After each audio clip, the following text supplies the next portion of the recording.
नमस्कार, स्वागत करती हूँ आपका यू न्यूज़ उत्तराखंड में। आज की खास रिपोर्ट हमारे संवाददाता मोहम्मद आलम की रुड़की से।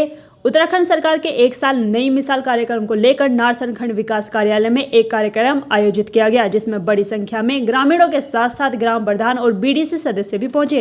इस दौरान ब्लॉक में सभी सरकारी विभागों द्वारा स्टॉल भी लगाए गए थे, ताकि लोगों को उनकी जानकारी मिल सके और सरकार द्वारा चलाई जा रही योजनाओं का ठीक तरह से संचालन हो सके। कार्यक्रम के आयोजक ब्लॉक प्रमुख प्रतिनिधि कविंद्र चौधरी ने बड़ी बेबाकी के साथ कहा कि प्रदेश सरकार ने पिछले एक साल में ऐतिहासिक निर्णय लिए हैं, जिन्हें आज प्रदेश की जनता याद कर रही है। उन्होंने कहा कि प्रदेश सरकार ने जिस तरह से विकास को नई गति दी है और नकल विरोधी कानून बनाया है, ये अपने आप में एक मिसाल है। कविंद्र चौधरी ने बड़ी बेबाकी के साथ कहा कि सरकार ने आम जनता की समस्याओं को गंभीरता से लिया है।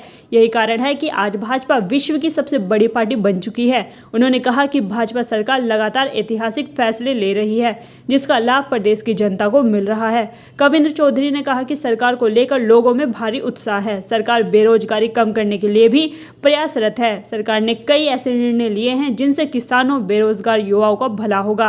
इस दौरान भाजपा नेत्री बैजंती माला और भाजपा नेता राजपाल ने कहा कि सरकार का एक साल का कार्यकाल वास्तव में बेमिसाल साबित हुआ है। सरकार किसानों, मजदूरों और सभी लोगों की समस्या को लेकर बेहद गंभीर है। आने वाला समय भी भाजपा का है। भाजपा ही इस देश को और प्रदेश का विकास कर सकती है। इस दौरान ज्वाइंट मजिस्ट्रेट अभिनव शाह, अपर उप जिलाधिकारी विजयनाथ शुक्ला का बुके देकर सम्मान किया गया। इस मौके पर कृषि विभाग, खाद्य आपूर्ति विभाग, स्वास्थ्य विभाग, डेयरी विभाग, राजस्व विभाग, बाल विकास विभाग समेत सभी विभागों के अधिकारियों ने अपने अपने स्टॉल लगाए थे। इस मौके पर कार्यक्रम की अध्यक्षता नारसन ब्लॉक प्रमुख श्रीमती कोमल देवी तथा संचालन भाजपा नगर अध्यक्ष सुदेश चौधरी द्वारा किया गया।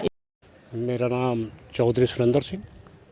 चौधरी साहब, देखिए, कैंप जो लग रहा है ब्लॉक में, मैं तो ये कहता हूँ ये ब्लॉक स्तर पर ना लग कर न्याय पंचायत स्तर पर लगना चाहिए, और जिससे आम लोगों को इसका लाभ मिल सके। जहाँ तक सवाल है कैंपों का, मेरा जो अपना है सबसे ज़्यादा आपके रोज़गार, शिक्षा और स्वास्थ्य, इनके बारे में ज़्यादा फोकस होना चाहिए, क्योंकि डेवलपमेंट जो होता है वो शिक्षा से होता है।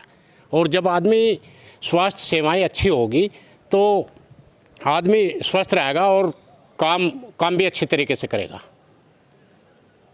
शिक्षा को बढ़ावा देना चाहिए, और बच्चों के जो हमारे बेरोजगार बच्चे फिर रहे हैं उसमें उन्हें रोज़गार के अवसर उपलब्ध होने चाहिए।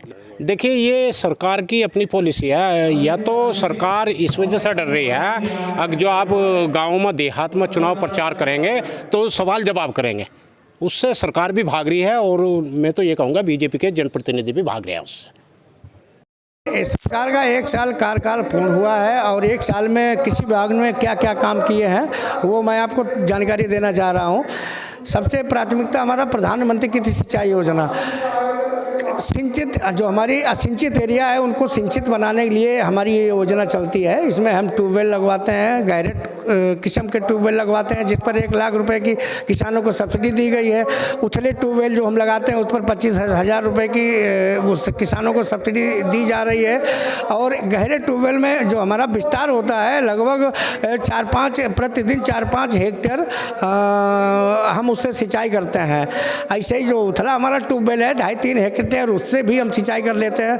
तो सिंचाई क्षेत्र का विस्तार करना, और ताकि हमारी ये जो हमारी कैश क्रॉप की फसलें हैं, अनाज की फसलें हैं, सिंचाई के अभाव में उनमें कोई दिक्कत नहीं हो, अधिक से अधिक अन्न उत्पादन हो सके, इसलिए इस योजना से किसानों को लाभान्वित किया जाता है।